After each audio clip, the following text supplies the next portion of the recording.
जुल्फकार राहत साहब, आपने 2 दिन में कुछ स्क्रीनशॉट्स देखे होंगे ग्रुपों के। इमरान खान साहब, कल भी हमने जिक्र किया, मंजूर पश्तीन, आदिल राजा जैसे लोगों के ट्वीट्स अपने ग्रुपों में शेयर किया करते थे, उनको इंडोर्स करते थे कि ये लोग जो बात कर रहे हैं वो ठीक बात कर रहे हैं। फिर एक ऑडियो कॉल लीक हुई जिसपे हमने सुना कि वो रॉ के कारिंदे के साथ बात कर रहा था आदिल राजा, और इस तरह की बहुत सी चीजें हमारे सामने आई। इस सारी सूरत हाल के अंदर अभी पार्टी इससे लोग जाने लग गए, क्योंकि जाहिर है वो चीजें जस्टिफाइड है ही नहीं। रियासत के खिलाफ कैसे कोई कदम उठा सकता है?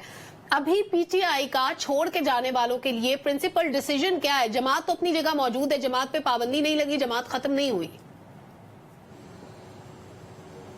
देखिए सलमा, एक तो मैंने कल भी अर्ज किया था कि पीटीआई ने डिसाइड किया है कि जो भी ये 4-5 महीने की सख्तियों के बाद जो भी पार्टी छोड़ेगा उसको पार्टी से नहीं निकाला जाएगा।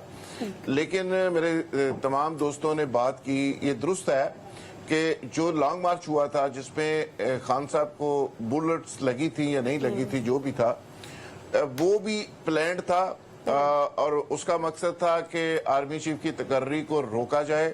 और उस वक्त के जो लोग थे बहुत सारे वो राब्ते में थे। उसके बाद 9 मई वाला जो वाकया था वो तकर्री चूंकि हो चुकी थी, उसका मकसद ये था कि आर्मी चीफ को सीट से हटाया जाए और एक बगावत की कैफियत पैदा की जाए। और वो 9 मई का तमाशा तो आपने सारा देखा। इससे मैं अगली बात ये बताने लगा हूं कि प्लान का ये भी हिस्सा था कि एक तो 9 मई का बाहर सड़कों के ऊपर ये सूरत हाल हो, आर्मी की तनसीबात को निशाना बनाया जाए, और साथ साथ एक पिटीशन तैयार की गई थी जो सुप्रीम कोर्ट में जानी थी और एक वकील के पास भेजी गई, उन्होंने साइन नहीं किए। और वो ये थी कि तकर्री जो कि गैर कानूनी हुई है, गलत हुई है, उसको मुतनाज़ बनाया जाए और कोर्ट इस पे कोई बात करे, लेकिन फिर किसी ने जुर्रत नहीं की। तो ये मल्टीपल चीजें थी। लेकिन सवाल ये है कि सलमा, ये पहली दफा नहीं हुआ जब माजी के अंदर कुछ ऐसे लोग, कुछ ऐसे सियासतदान जिन्होंने सस्ती शोहरत के लिए एस्टेब्लिशमेंट को टारगेट किया, फौज को टारगेट किया, कुछ आर्मी पर्सनल्स को टारगेट किया, और उसके बाद फिर वो अपनी पोजीशन पे आ गए। यहाँ पे ऐसे लोग भी मौजूद हैं कि जिन्होंने मुसल्लह जद्दोजहद की इसी अदारे के खिलाफ, इस रियासत के खिलाफ। वो चीफ मिनिस्टर पंजाब बने।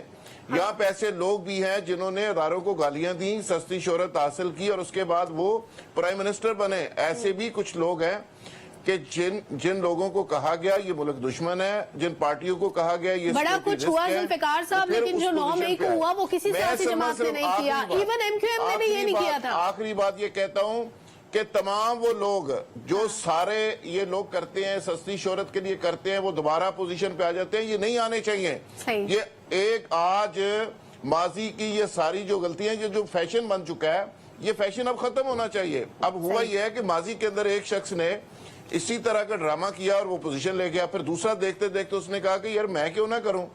तो अब बहुत हो चुकी।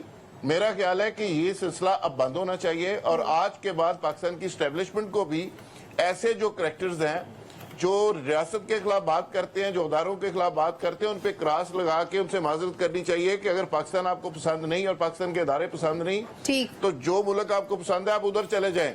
बिल्कुल पूरी दुनिया के अंदर एस्टेब्लिशमेंट का एक रोल है। अमेरिका के अंदर भी सारा कुछ हुआ, ट्रंप के साथ हुआ, लेकिन मॉब जो है ना वो वहां पे पेंटागन में नहीं गया, वो व्हाइट हाउस के बाहर उन्होंने एहतजाज किया। बिल्कुल, एहतजाज जमहूरी हक है, लेकिन उसके में कुछ आदाब हुआ करते हैं। ये तरीका कार बिल्कुल गलत था। और उस्मान डार ने इवन ये भी कहा कि अगर जरूरत पड़ी तो मैं अदालत में जाके गवाही भी दूंगा अगर जरूरत पड़ती है तो।